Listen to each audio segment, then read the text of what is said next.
back to So You Mean to Tell Me. If you're returning, hey girl, I missed you. If you're new here, you have stumbled across the best mental health community that there is. We are in season 3, and that means we're following me on my school journey, week 3. And I think for this week, it's really important to talk about the top 3 things that help me manage my life, school, work balance. And it is tough and it is hard. And week 3 has shown me that this semester of grad school is not playing with me. So y'all, I'm going to give y'all these tips. I want y'all to give me some tips, and we're going to just vibe from there. So the first tip that I want to talk about, which I really think is the most important tip, is we have to realize we don't need these huge, big chunks of time to do stuff. And by that, I mean you don't need to be off of work. You don't need 2 hours, 3 hours, 4 hours to do an assignment. Take advantage of those little time frames. If your job is anything like my job, they like to waste your time. So if they have any time or you have any opportunity that you could take 30 minutes, 1 hour, 2 minutes, 5 minutes to do a little something, whether that's reading, whether that's jotting some notes down, whether that's brainstorming, take advantage, because those little minutes add up to big things. Slow progress is still progress. So take advantage of that, y'all. Please, it was a game changer for me. Secondly, and probably just as important as number 1, staying organized. Now, people talk about planners, and I'm gonna be real with you. When I first started using my planner, I probably opened that thing up twice. Let's just be serious about the situation. We write all that stuff down, or sometimes we only write down for that month and we don't even write out for the whole semester. Listen, that's why when you get those syllabi in the beginning of the semester and you don't have nothing else to do except for those introduction boards, write out those due dates, y'all. Write out those due dates. If you don't like writing it down, I recommend putting it in your phone or your calendar, because you'll have to see it. It will pop up. You can't say you forgot, baby, because it's gonna show itself. So if you like to write it down, you need to feel it, write it down. I know I think I really do prefer writing it down, because we used to have a whiteboard. I need to get a new one, and I used to be able to just write it down on my whiteboard, and I thought it was fun, it was cute, and it just helped me remember. But using my phone is helpful as well, because it shows itself right there, like boom, due date, and it won't wait until the day of. It'll show me going from the beginning of that month or the week prior to that, like, okay, you have this due, you have this coming up, so don't forget, reminder. So I just think that it's good to stay organized in that sense, because it's easy to forget assignments, and these professors do not want to hear nothing about no, you forgot, and your GPA is at cost. You already know how it is. You can get a million hundreds, but once you get that first 0, you done went from an A to a D. They not playing, so just make sure you save yourself that stress and just stay organized from the beginning, so you already know what's going on and you don't have to try to fight for your life at the end.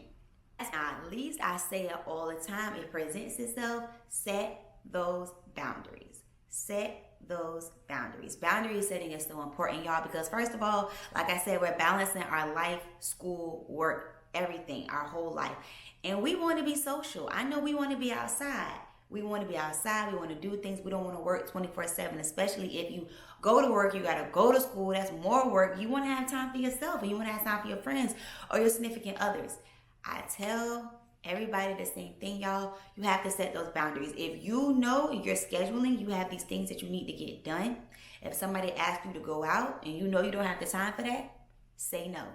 And that's a complete sentence. Do not let somebody try to peer pressure you or make you feel bad because you're choosing work or you're choosing your education or your future over going outside tonight. It's not always about tonight. And listen, I have learned to advocate for living those moments. Please go outside sometimes. Don't live in the books. Don't be like, don't live in the books. Go outside sometimes. Take some time for yourself, because I really had to tell myself, burnout doesn't make you a better student, and burnout doesn't make you a better employee.